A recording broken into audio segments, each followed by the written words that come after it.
Rebecca Horsley. We're from Digital by Default News, and today we're here at the Congress Centre in London for the Digital Leaders 100 Awards.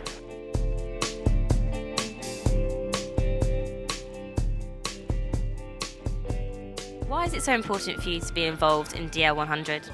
I think that the DL, the Digital Leaders Programme, is an absolutely fantastic programme. It's the only cross-sector network of its kind, with nearly 10,000 members. It does a fantastic job in a politically neutral way of bringing together people from different backgrounds and different disciplines to solve some of the biggest issues that we face. The digital technologies can really help us to tackle. Brilliant. And what would you say is the biggest challenge in implementing digital in public services?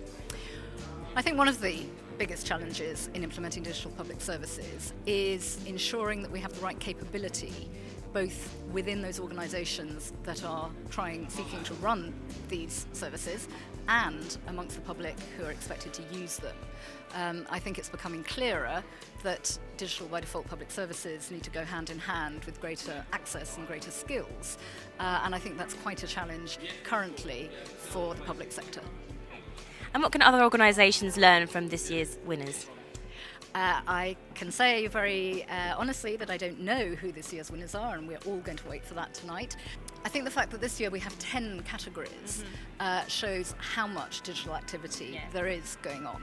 And I think that we will be able to learn an awful lot from the winners tonight. But as I said, I don't know who those winners are, and neither do you, so we'll have to wait and see. Why do you feel that it's so important to be involved in something like tonight?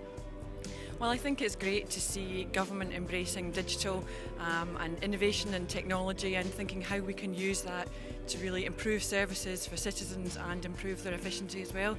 And I think it's really important to recognise those that are making a difference in doing that, and so we're keen to support that tonight. Brilliant. And so what are you most looking forward to this evening? I'm looking forward to some good company, a good evening. I'm looking forward to hearing the stories of the winners and seeing them recognised and seeing them enjoying that. That's going to be good. And what digital projects have you got in store for SOPRA? We're involved in a couple of really exciting projects. SOPRA's been involved for a long time now in the student loans project, which is the first live exemplar, and we're continuing to work with student loans and continuing to make that frequent, continuing to update it. And we're also working with DEFRA on one of the other exemplars, and that's still at the early stages, but we're looking forward to sort of seeing that through the rest of this year.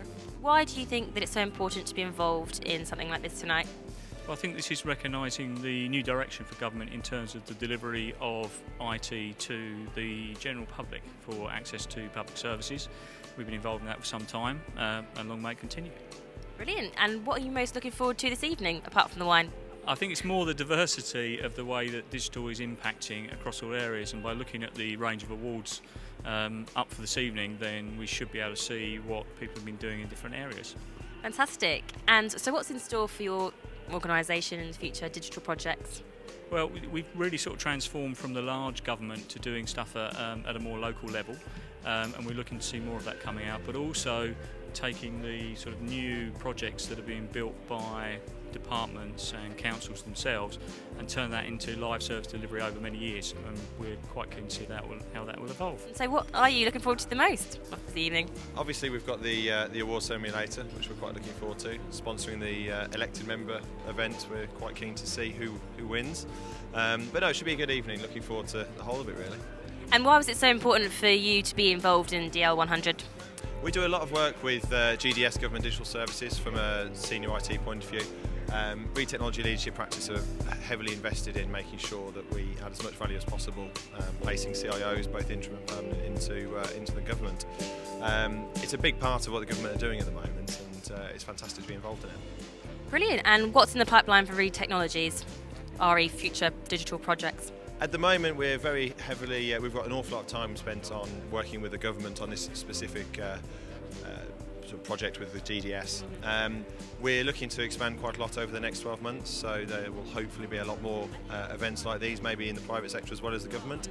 But at the moment, Reed Technology Leadership Practice are doing well. We're growing an awful lot, so it's really about trying to take advantage of the sort of industry-leading market knowledge and take that out to the market, really. Why is it so important for you to be involved in something like tonight? Yeah, well, we really see the value in digital leaders.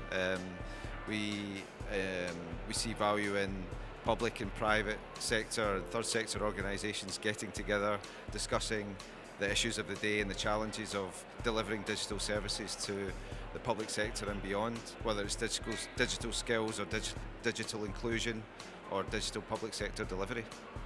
Brilliant. And what are you most looking forward to this evening? Well, I'm presenting an award tonight, so I'm looking forward to that. I don't know who's going to win, but that'll be exciting. But I think it's just great to see, you know, all the nominees getting together and being rewarded for their work during the year, whether it's in industry or in the public sector. Yes, exactly.